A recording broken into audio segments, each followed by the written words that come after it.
Lewis Hamilton, enfin chez Ferrari, des essais perturbés, un show F1 où aucun pilote ne voulait venir, nous sommes bien de retour pour une nouvelle saison. J'espère que vous allez bien, je suis enfin de retour pour parler de F1. Je me suis quand même vachement bien habillée pour ce rentrée. Alors, une rentrée un peu tard, ok, mais c'est pas grave. Avant de se lancer dans ce nouveau championnat, on va se faire une petite pause pour parler des essais, des petites infos de cette année et surtout aussi on va critiquer les casques et les livrets. Non, en vrai, ce sera pas une grosse partie, mais c'est juste pour vous donner les grandes lignes. De toute façon, vous avez le petit timecode où vous allez à vos infos, comme vous souhaitez. Voilà, donc petit retour avec une vidéo assez chill, plus pour donner les petites infos et les petits, on va dire, récap d'avant-saison. Il y aura pas tout. Je ne suis pas journaliste, je ne travaille toujours pas avec une boîte de production, donc je n'aurai pas toutes les infos du monde, mais ça permet de faire un petit résumé sympa. Bref, sans perdre de temps, j'ai pris toutes mes petites notes, hein. J'ai fait du taf tout de même. J'ai fait mes devoirs. Voilà, j'ai fait mes devoirs de pré-rentrée, comme tout le monde. On commence tout de suite avec les infos news, j'ai envie de dire, de la nouvelle année. En tout cas, s'il y a des choses qui changent, les rumeurs, etc. Je vais pas parler de tout, mais en tout cas des plus importantes. Le but, c'est pas de rentrer dans les détails, c'est juste vous donner ce qui se passe. Celle-ci, c'est peut-être pas la meilleure idée de commencer par ça, mais je l'ai vue il y a pas longtemps et du coup, en fait, je me suis dit, faut en parler. Suzy Wolff, à s'y paraît, serait... Enfin, ça date déjà de l'année dernière, techniquement, mais il y a une rumeur pour comme quoi elle voudrait partir pour la présidence de la FIA. C'est une rumeur, il n'y a jamais rien qui a été réellement démenti, il n'y a jamais rien qui a été dit, si je me trompe pas. J'ai cherché un peu, j'ai pas trouvé. À prendre avec des pincettes, petite info, petite rumeur.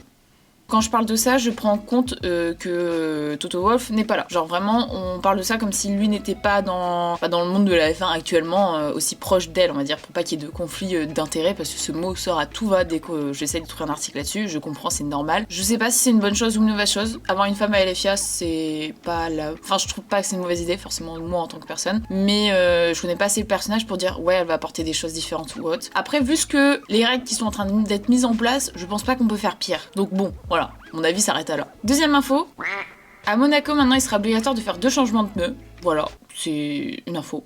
Le troisième point qu'on sait déjà depuis un moment et qu'on en a déjà parlé plus d'une fois, c'est qu'il y aura plus de points accordés pour le meilleur tour dans... Enfin en tout cas pour ceux dans le top 10. Honnêtement, moi je suis pas contre cette idée. Ça pouvait ajouter un plus peut-être avant. Je trouve qu'actuellement c'était parce qu'il y a plus de pertinent, que ça reste ou ça reste pas. Je trouve pas que ça va changer grand chose à notre vie. Les écuries, on continue niveau info, vont devoir faire rouler beaucoup plus leurs rookies, enfin beaucoup plus. C'est un grand terme. En gros, on double plus ou moins, on passe sur 4 séances d'essai qui étaient contre 2, si je ne me trompe pas, en 2024. En tout cas avant, je dis en 2024, mais avant. On a une clarification des règles de la FIA, ce qui est pas si mal depuis, c'était au Brésil. Suite à ça, du coup, pour clarifier les règles, si jamais il n'y a pas possibilité de faire de qualification correctement, on va dire, la FIA a clarifié les choses en disant on prendra la liste du championnat, enfin la liste du championnat dans le classement, on prendra dans l'ordre, et voilà. S'il y a que la première partie de qualification qui peut être faite, on se base que sur ça, voilà.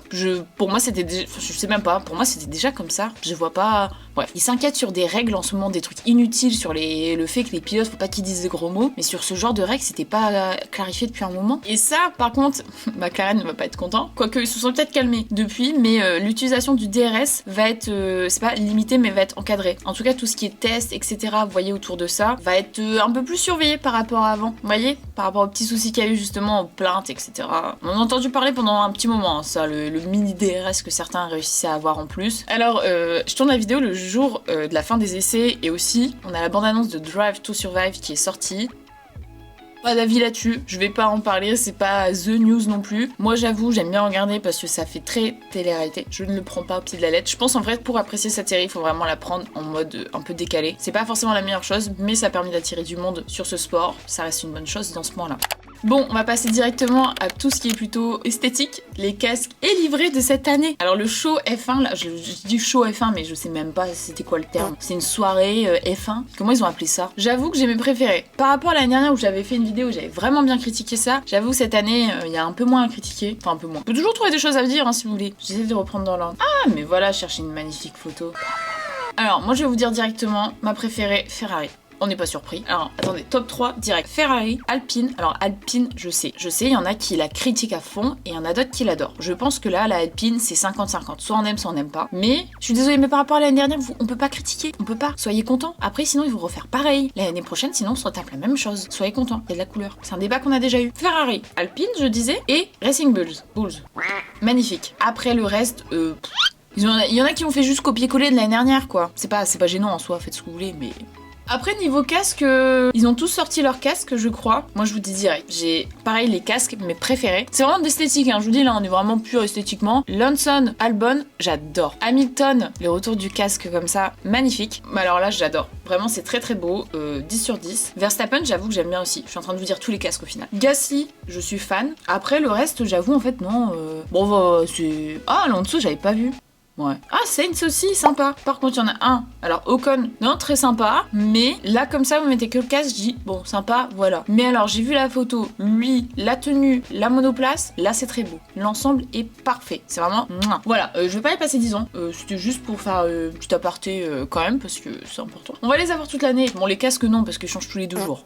Maintenant, on va parler des nouveaux rookies. Et ouais, nos nouveaux pilotes de cette année, parce qu'on a quand même une année où il y a eu beaucoup de changements, que ça soit des pilotes qu'on avait déjà, mais aussi des nouveaux. C'est vrai, je vous l'ai même pas dit au début, mais oui, on va parler quand même des nouveaux qui arrivent. Attendez, il y a un pilote, Hamilton, Verstappen, je ne sais plus, quelqu'un pourra le confirmer, qui a dit que ça faisait du bien d'avoir un peu du renouveau, quoi que ça. Surtout que c'est pas genre une nouvelle personne, c'est qu'on est quand même à 5 nouveaux pilotes. On a du coup Isaac Hadjar, Antonelli, Bierman, Douane et Bortoleto. Bierman, j'avoue que je sais pas si on peut le considérer encore comme un nouveau. Il a quand même bien roulé l'année dernière. Le gars, il avait rien demandé, il se retrouvait important au taf. Vous voyez, quand vous donnez important au taf, si c'était pas prévu, vous êtes un peu en mode non, pas ça que j'avais signé. Alors, si jamais ça vous intéresse, je suis tombée sur ça. Je sais pas ce que ça vaut. S'il y en a qui ont vu, bah dites-nous notre retour. Mais il y a un documentaire qui est sorti par la F1. Je sais pas où, mais il y a un documentaire qui est sorti sur la F1. Enfin, par la F1 sur ces Future 5. Je sais pas ce que ça raconte. Allez voir, faites-vous vos propres idées. Mais à ce qui paraît, c'est vraiment un peu. On suit l'arrivée, comment ça se passe au début, vu que le documentaire est déjà sorti. Peut-être à tout moment, le documentaire est pas intéressant. Voilà, je vous passe l'info. Il y a qu'un truc où on va parler, parce que dans tout ça, on a 5 nouveaux réellement. Il y en a un qui, quand même, l'année dernière, a fait sa place et attendait de signer quelque chose. Colapinto. On va le retrouver du coup cette année, Colapinto, chez Alpine, en réserve. On sait. Je sais que à la moindre faute ou au moindre truc qui n'irait pas chez Douane, il va... C'est sûr et certain, on l'a tous vu l'année dernière comment ça se passait, ces dernières séances, etc. Mais encore plus, là, avant le début de la saison, où la communication de chez Alpine, pendant un moment, on voyait beaucoup plus Colapinto et Gasly que Douane. Genre, on n'a jamais vu autant un pilote de réserve qu'actuellement, quoi. Bon, là, ils se sont un peu calmés. Je pense parce que les essais sont arrivés, donc pas chaud de parler de eux. Mais honnêtement, bon, on verra bien. Ah!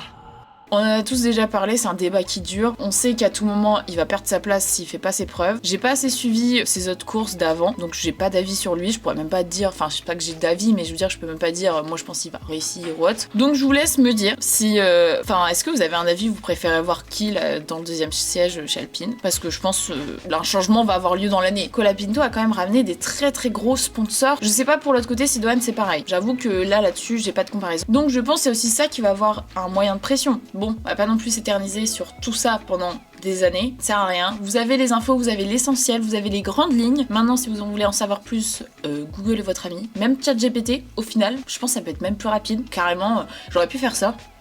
On va passer aux essais qui viennent de se terminer aujourd'hui. Donc normalement cette vidéo vraiment sort très rapidement après. Je fais mon maximum, d'accord? Je voulais faire un résumé global, mais en même temps je vais quand même vous dire un peu ce qui s'est passé chaque jour. Comme ça, je trouve ça sympa. Mais pour rappel, les essais c'est toujours la même chose, c'est que, enfin le but c'est de tester, etc. Mais on sait que les écuries, c'est pas qu'elles nous montrent ce qu'elles veulent, mais tout n'est pas dit, tout n'est pas vu. Le but c'est que pour eux, leurs infos concordent avec ce qu'ils espéraient, qu'ils ont ce qu'ils veulent. Chacune des écuries a une stratégie qui va être différente. Et en plus, dans ces moments-là, il y en a beaucoup qui se taisent ou alors disent que ce qu'ils veulent dire aussi. En vrai, je pense que les 2 premiers jours, c'est ceux où j'ai un peu détaillé. Après, le jour 3, je vous fais pas un résumé, mais aujourd'hui, je vous fais plus un ensemble de ce qui s'est passé. Donc, on était en essai mercredi, jeudi, vendredi à Bahreïn. Bon, alors ce jour 1, il a commencé avec Lawson et Hadjar qui nous ont fait des petits tours de danseuse étoile. Là, on a déjà le show. Comme je vous ai dit au tout début, il y a eu une coupure de courant. Franchement, c'est bien le dernier endroit où je pensais voir une coupure de courant. Chez Red Bull, enfin, j'ai pas trouvé plus que ça d'infos sur tous les 3 jours, honnêtement. Les retours, c'était que apparemment la voiture serait plus compétitive et que les problèmes qu'ils pouvaient avoir l'année dernière seraient réglés. C'est ça ce qui a été dit. Et après, on voit Verstappen qui pète un plomb sur la voiture. Après, c'est arrivé qu'une fois sur les 3 jours, donc je trouve que ça va. Du côté de Ferrari, alors là, c'est même pas de Ferrari eux-mêmes qui disent ça, mais vous allez voir, il y a quand même un petit fil rouge. Helmut Marko, il nous a dit oui, très déçu des performances de Ferrari, on s'attendait à mieux. Par contre, McLaren et Mercedes, on top. J'exagère un peu, mais en gros, c'est ça qu'il a dit. On voit ça, je me dis ah ouais, merde, tu t'avances beaucoup quand même. Sauf que quand on suit la discussion des autres, Hamilton et Charles Leclerc, franchement, ils ont bien piaillé sur ces 3 jours. Ils ont l'air d'être contents. En tout cas, les retours sont bons. Hamilton, le but, il disait, de toute façon, le but, c'est de récolter un maximum d'infos. Et lui, c'est surtout de se faire à la voiture. Je mets bien entre guillemets. Leclerc, justement, lui, parle d'une voiture qui est plus équilibrée, qui est mieux que par rapport à la séance du matin où Hamilton roulait. Mais pareil, eux, ils disent, on est le premier jour, on peut pas trop s'avancer, on peut pas trop dire. Ça les arrange aussi bien. Du côté de Haas et Mercedes, au début, Ocon et Antonelli, les retours, ils sont bons, corrects. Forcément, ils vont pas dire, ah bah, au fait, oui, tout ça ne va pas. Mais quand ils disent que les choses vont bien, souvent, c'est que ça va quand même bien. Si je peux, je vous mets les temps qu'ils ont fait plus ou moins sur la journée, si ça vous intéresse, même si c'est pas réellement représentatif de ce que ça peut dire. Sur la journée 2, étonnamment, il pleut. Les essais sur le jour 2 un peu compliqués. Ils roulent quand même, pas de soucis, mais ça a dû s'adapter. Alpine et les retours de Pierre qui sont plutôt bons et corrects. Il parle du fait qu'il est très content de ses débuts d'année, que c'est bien mieux, mais en même temps quand tu compares à l'année dernière, tu peux pas faire pire. Si tu compares à la fin de l'année dernière, oui effectivement, on peut te dire ok. Enfin en fait tu peux pas faire pire, ça peut être que mieux, donc tu me dis que ça va, c'est déjà rassurant, c'est un bon début. Red Bull c'est pareil, on a une impression qu'ils sont bien compétitifs, les retours de la veille concordent avec ce qu'on voit aujourd'hui. Par contre, McLaren, c'est pas qu'il y a rien, il y a des retours, on trouve des infos en mode ouais ça se passe bien, tout ça. Les retours des autres écuries c'est pareil, c'est pas qu'ils sont bons, mais ils sont en mode ouais elle a l'air pas mal, elle a l'air aussi compétitive. Je pense pour eux c'est vraiment ils sont dans leur coin en train de faire les choses, en train de tester et de voir. Soit ça veut dire que tout se passe bien et eux ils sont juste là pour la perf, si c'est pas étonnant. Soit c'est qu'ils veulent tester pour essayer de régler les trucs qui vont pas. Par contre cette fois-ci en ce jour 2 c'est plus pour Haas. Ocon va parler un peu du fait que la voiture elle est pas, enfin c'est pas qu'elle est pas bien. Il aborde un peu le sujet en mode oui l'équipe est contente des retours, mais c'est tout. Vous voyez il y a un peu en mode il y a un truc qui va pas. Dans tous les cas je pense qu'on aura les vrais retours et les vraies sensations si je peux dire, et en tout cas ce que ça va réellement donner avec le premier GP. C'est là où on va réellement voir les voitures, est-ce que tout ce qu'ils ont testé là, et voir si les retours qu'on entend actuellement étaient vrais, sont même mieux ou à la limite Par contre, c'est Williams, tout calme, et jour 2, alors là, ils nous disent, oui, ça y est, nous on vise les championnats. Bon, après, quelle écurie ne vise pas les championnats, vous me direz, mais vraiment en mode, oui, la voiture excellente, ils ont pas dit excellente, mais en mode, la voiture pour eux, cette année est compétitive, et ils visent que, peut-être pas cette année, mais en tout cas que les prochaines années, ils veulent venir concurrencer les top teams. Que pour lui, c'est pareil, il met fort en avant Sainz, en mode, dans chaque écurie qu'il a été, il a apporté un truc, il a poussé les monoplaces, enfin la team en entier à aller plus loin, donc il espère avoir ce même truc, mais je pense qu'il peut faire du très bon travail avec lui, Albon et Williams tout court. Bon, on terminera avec ce dernier jour du coup, jour 3, qui est aujourd'hui. McLaren, on n'a pas non plus encore 15 000 retours comme je vous disais, mais les retours qu'on a, ils sont bons, donc on va se contenter de ça, ça veut dire que ça se passe bien. On aura la réponse d'ici une semaine et demie du coup maintenant. Pour Racing Bulls, j'ai eu des petits retours de Isaac Adjar qui en parle avec Canal+ justement. Pour eux, bon lui déjà il est très content, c'est la première fois qu'il roule autant avec la voiture, il se sent bien, il dit qu'il y a encore des travaux à faire, etc. Mais il est confiant. Les retours en général, ce serait que on ait un peu des batailles entre Ferrari, Mercedes, McLaren, Red Bull. C'est un peu, je trouve, c'est ce qu'on avait l'année dernière. Si vous voulez rire de cette journée qui n'en finit pas, dans ce jour 3, on a eu du verre cassé de la tour de contrôle, là, je sais plus comment ça s'appelle, mais vous voyez, il y a du verre qui a éclaté au sol, donc les voitures, on rentre au bercail. Ensuite, on a eu un bus sur la piste. Vraiment, ces essais sont... C'est pas que c'est cata, mais si ça annonce la couleur de cette année, on va pas s'ennuyer. Hein. Et puis, on a As, il y a une partie de son moteur qui est... Enfin, c'est pas le moteur, mais il y a une partie de la voiture qui s'est envolée. Je vais commencer à m'inquiéter pour cette équipe et ce qui va arriver. Hein. Bref, en général, du coup, on attend de voir le prochain GP ce que ça va donner, mais les essais, c'est ça, ils peuvent pas tout dévoiler. Donc, on aura la vraie réponse sur ce qui nous attend. Bon, pas dès le premier GP, on voit bien comment les choses évoluent sur toute l'année. Il y a que Aston Martin, j'ai pas vu grand chose. Le jour 3, je sais que Stroll ne l'a pas fait parce qu'il était malade. Mais voilà, ça c'est vraiment voilà l'info que j'ai. L'info c'est sur lui, bref. On va terminer cette vidéo avec notre photo de classe préférée. Quand même, on termine sur une bonne note. Vous voyez? Non mais c'est un peu des stars. Hein. Vous voyez comment ils posent? C'est juste pour terminer cette vidéo sur une très belle note, on va dire. Et au moins si vous l'avez pas vu, bah maintenant vous l'avez vu. En attendant, moi je vous dis à très vite pour le retour des débriefs. Alors à voir, mais dans l'idée, j'aimerais bien, si je peux, c'est une orga à faire, c'est pas encore fait, je sais pas. Voilà. Peut-être moyen que j'aimerais bien lancer en live sur Twitch Twitch, tout ce qui est plus débrief, etc. Comme ça après je les remets juste sur YouTube, enfin juste, vous voyez. Mais en tout cas faire plus des réacs, débriefs en live pendant les GP. C'est pour ça que je dis c'est un truc à mettre en place parce que déjà les prochains GP sont à du 5h, 6h du matin. Je vous adore mais je ne ferai pas de live à 5h du matin. Donc à voir, c'est dans l'idée, j'aimerais bien, je sais pas si je veux le faire. Et puis même pour échanger avec les gens, je trouve ça plus agréable. Rien n'est fait, mais l'idée est là, vous avez compris. Allez, prenez soin de vous et ciao!